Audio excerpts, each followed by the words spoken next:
हाँ जी, बिस्मिल्लाह।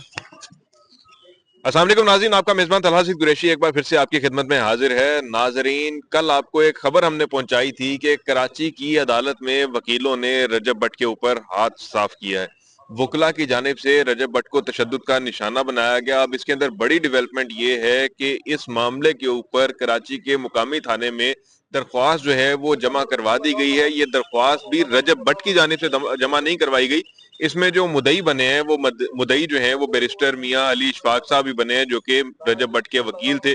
उन्होंने उसके अंदर ये कहा है कि जनाब, मैं मेरा मुवक्किल जो है वो इधर कोर्ट के अंदर आया अपनी जमानत के सिलसिले के अंदर, और यहाँ पे ये दो वकला ने और इनके साथ दीगर जो नामालूम वकला थे उन्होंने मेरे क्लाइंट को तशद्दुद का निशाना बनाया। सिर्फ तशद्दुद तक की बात नहीं रोकी, बल्कि साथ ये भी कहा कि उनके बैग से 3 लाख रुपए जो है वो चोरी कर लिए गए हैं। इसी हवाले से बात करने के लिए सीनियर कानूनदान नाबिद चीमा साहब हमारे साथ मौजूद हैं। चीमा साहब, वकील तो इन्ने भैड़े दिन आ गए ने कि यूट्यूबर तो 3 लाख रुपया ही काट लिया। हाँ हाँ। मैं सबसे पहले तो आपको ये बताऊं कि जो रजब भट्ट साहब हैं, मैं इतना तो उनके बारे में जानता नहीं हूँ, लेकिन जो लैंग्वेज उन्होंने वकला के बारे में इस्तेमाल की थी, तो डेफिनेटली आप किसी के घर में जाके जब किसी को ललकारते हैं तो फिर शामत तो आती है। जब आप मुहज़्ज़ब रहेंगे, आप बहुत सारे आप यहाँ पे हाई कोर्ट में रिपोर्टिंग करते हैं, कितने हज़ारों लोग आते हैं। क्या सारे लोगों के साथ वकला ऐसे ही करते हैं? क्या उन लोगों के साथ वकला जो है उनके पैसे निकाल लेते हैं, या वो बैग में पैसे रख के लेके आते हैं, या ये एक प्री प्लान था सारा कि ऐसा होगा? शोहरत के लिए आजकल लोग बहुत कुछ कर लेते हैं। तो ये भी मुझे लगता है कि भट्ट साहब ने ये भी एक अपनी शोहरत जो है, गिरती हुई शोहरत को संभाला देने के लिए उन्होंने ये सारा सीन क्रिएट किया है। तो ऐसा ऐसा नहीं है कि वकला इतने जो है ना वो गैर मुहज़्ज़ब नहीं है कि वो इस तरह का मामला करें, लेकिन अगर आप उनकी इज्जत नफ्स पे हमला करेंगे तो फिर ऐसा तो होगा। अच्छा चीमा साहब, ये बताइएगा, वकीलों का मामला है, बड़ा धीमा धीमा आप बोल रहे हैं। जो इसमें दरख्वास्त दी गई है वो भी मुदई जो है वो वकील साहब ही हैं।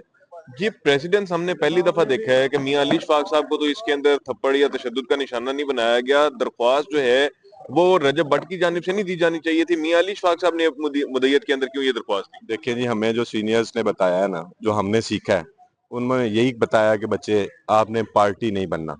तो अगर बैरिस्टर साहब पार्टी बन गए हैं तो उनको बनना नहीं चाहिए था, ये बहुत गलत है। पार्टी भी ऐसा वकीलों के खिलाफ ही बने। वही कह रहा हूँ ना कि अपने ही मतलब घर वालों के खिलाफ पार्टी आप बन गए हैं, तो इसका मतलब ये हुआ कि आप ये यूट्यूबर्स जो है ना इनके साथ हैं, अपनी कम्युनिटी के साथ नहीं है।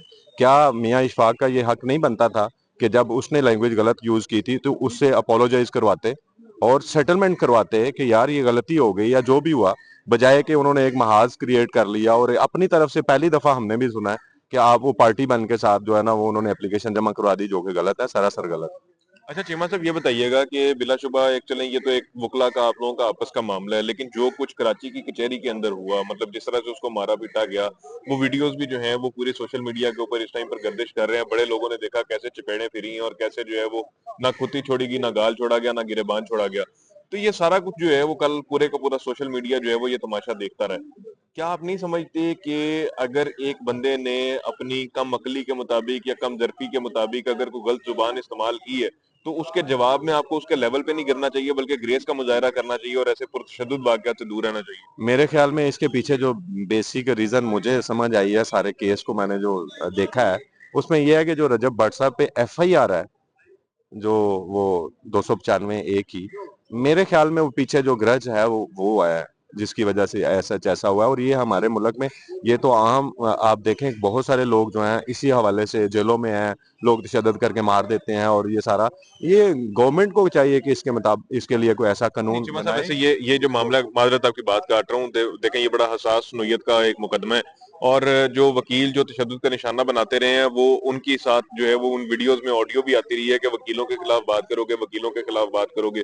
तो वो जो है वो ग्रज तो बेसिकली वही था जो रजब भट्ट ने वकीलों के खिलाफ एक बयान दिया था और उन वकीलों को जो है वो टारगेट किया था अपनी वीडियो के अंदर।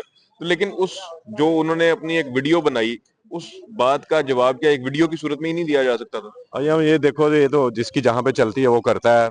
अब ठीक है, वकील वकील जो है वो वीडियो बना के उसको जवाब देने की बजाय उन्होंने उसको लाइव जवाब दे दिया।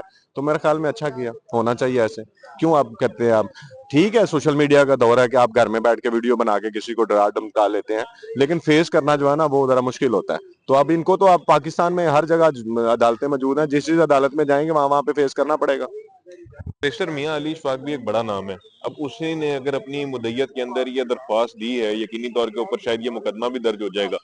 फिर वो उन्होंने कहा है कि जी बार काउंसिल से भी जो है वो हम रजू करेंगे ताकि इन वकला का जो है वो लाइसेंस। तो अब मुझे थोड़ा सा जरा टेक्निकली बताइएगा, जब ऐसा जो भी मामला होता है उसमें लीगल वे आउट या उसके अंदर जो प्रॉपर चैनल है वो क्या है? अगर किसी वकील को ऐसा कोई तहफुजात का इजहार होता है कि जी इन्होंने मेरे क्लाइंट को मारा है, तो बैरिस्टर मियां अली इशफाक साहब को क्या कदम जो है वो लेना चाहिए था बजाय दरख्वास्त देने के? सिंपल सी बात है, जिस क्लाइंट को मारा था उसी क्लाइंट की जो है ना वो उसके नाम से ही एप्लीकेशन हो सकती थी। उसके साथ जो अजीजो अकारब उसके गए थे उनके हवाले से भी एप्लीकेशन हो सकती थी। जरूरी नहीं था, मियां साहब को ऐसे नहीं करना चाहिए था।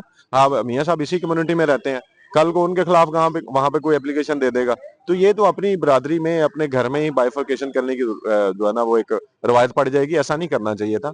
एप्लीकेशन लीगली वो उन्हीं के हवाले से ही होनी चाहिए थे और वही उसको फेस करते, क्योंकि उन्होंने ही ललकारा था, उन्होंने ही मार खाई थी, वही भुगतते। अगर उनके साथ ज्यादती हुई है तो वही थाने जाते। मियां साहब को ऐसे करना नहीं चाहिए था। अभी लाहौर के एक वकील साहब हैं मियां बिलाल साहब, उन्होंने भी एक वीडियो बयान जो है पिछले दिनों जारी किया था कि रजब भट्ट जब भी अदालतों में आए तो जरा खुशबू लगा के आए। रजब भट्ट कराची की अदालतों में पेश हुआ, वहां पे तो खुशबू लग गई, बड़ा अच्छा वो परफ्यूम जो है वो पूरा प्रॉपर लग गया। तो क्या समझते हैं कि लाहौर की अदालतों के अंदर अब रजब भट्ट अगर आता है, पेश होता है, जैसे 6 जनवरी को उसने आना है, उसकी जमानत जो है वो 6 जनवरी तक की है, तो 6 जनवरी को उसने पेश होना है दोबारा, तो क्या लाहौर में भी खुशबू लग सकती है? ये तो आप जो बता रहे हैं ना साहब, जिनका नाम बता रहे हैं वही बता सकते हैं कि उन्होंने अब वो खुशबू लगा के आएगा तो ये क्या करेंगे। खैर मेरा पर्सनल व्यू ऐसा है कि हमें ऐसा नहीं करना चाहिए। बात जहां तक है उसको वहां पे ही सेटल करना चाहिए। अब ऐसे आगे रवायत पड़ेगी तो फिर मजीद कट्टे खुलेंगे, तो मेरा नहीं ख्याल ऐसा होना चाहिए। अच्छा मियां साहब, चीमा साहब आपका बड़ा टाइम लिया। मैंने एक आखिरी सवाल मेरा आपसे ये है कि जो हमारे मुआशरे के अंदर अदम बर्दाश्त का बढ़ता हुआ मादा है, हमारी लीगल फटर्निटी को, हमारे यूट्यूब इन्फ्लुएंसर्स को, ये आपस में इस तरह की रंजिशें बढ़ाकर और ऐसी चीज को प्रमोट करने के बजाय आप नहीं समझते कि एक और प्यार मोहब्बत वाला रास्ता जो है वो निकालना चाहिए कि आपसी इख्तलाफात भी दूर करें और ताकि मुआशरे को भी एक अच्छा मैसेज जाए? मैं जो लीगल हमारी फंटैती है इसमें तो मैं ये कहूंगा कि हमारे बुजुर्ग जो है उनको, हमारे जो सीनियर्स हैं उनको ये रोल प्ले करना चाहिए कि हमें वो समझाएं, हमें बताएं कि किस तरह से आपने मैनेज करना है। और बाकी जहाँ पे आप यूट्यूबर इन्फ्लुएंसर की बात कर रहे हैं तो उसमें मेरा नहीं ख्याल कि आप जैसे को 2 4 10 महजब लोगों को मैं जानता हूँ जो बड़े अच्छे तरीके से वो कीचड़ भी नहीं उछालते, जो करेक्टर असैसिनेशन भी नहीं करते। यहाँ पे तो ऐसे लोग हैं जिनको अल्लाह बे का भी नहीं पता होता, और वो पकड़ के उठाते हैं और आगे लोगों की करेक्टर असैसिनेशन करते हैं। जब ऐसे करेंगे तो फिर ऐसा तो होगा ना। तब उनको भी समझाने के लिए समझाने की जरूरत है, और उनके लिए कुछ रूल एंड रेगुलेशंस होने चाहिए कि वो उसमें आगे बगैर कोई कोई भी खबर आप लगा दें, बाद में कीचड़ उछाल दें और उसके बाद कहेंगे मैं अपोलोजाइज करता हूँ, ये ठीक नहीं है। आप जो भी मामला कर रहे हैं उसको कम से कम तहकीक कर लेंगे, ये गलत है या दुरुस्त है, फिर उसके बाद अपनी व्यूज दें, उस पर अपनी ओपिनियन दें, ना कि आप पार्टी बन जाए। तो ये नहीं होना चाहिए। जी बिल्कुल, अभी आपने अभी चीमा साहब की गुफ्तगू मुलाहिजा की है। चीमा साहब हमारे बड़े भाई हैं, बड़ी बैलेंस सी गुफ्तगू जो है वो इन्होंने की है, जहां पर इन्होंने यूट्यूबर रजब भट्ट को जो है वो इन्होंने आड़े हाथों लिया है, तो वहीं पर साथ ही साथ जो है वो बैरिस्टर मियां अली इशफाक की जानिब से जो जमा करवाई की दरख्वास्त है, उसके ऊपर भी चीमा साहब को एतराज है कि ये दरख्वास्त जो है वो अली इशफाक को जमा नहीं करवानी चाहिए थी, बल्कि मियां साहब की जगह जो मुद्दई हैं, जिनको वहां पर मार पड़ी है, जिनको हाथ फिरा है, उन्हीं को ही जो है वो ये दरख्वास्त जो है वो जमा करवानी चाहिए थी और इनको ही इस मुकदमे के अंदर जो है वो मुद्दई बनना चाहिए था। तो इस हवाले से जुड़ी हुई जो जितनी भी अपडेट्स हैं, आगे इस केस में क्या होता है, ये ऊंट किस करवट बैठता है, आगे क्या नई अपडेट आती है, क्या नई इन्फॉर्मेशन आती है, ये तमाम की तमाम जो है वो इसी तरह से हमारे नाजरीन तक हमारे चैनल के तवासुत से जो है वो पहुंचती रहेंगी। इसी के साथ ही अपने मेजबान तलहा सईद कुरैशी को दीजिए इजाजत। अल्लाह निगहबान।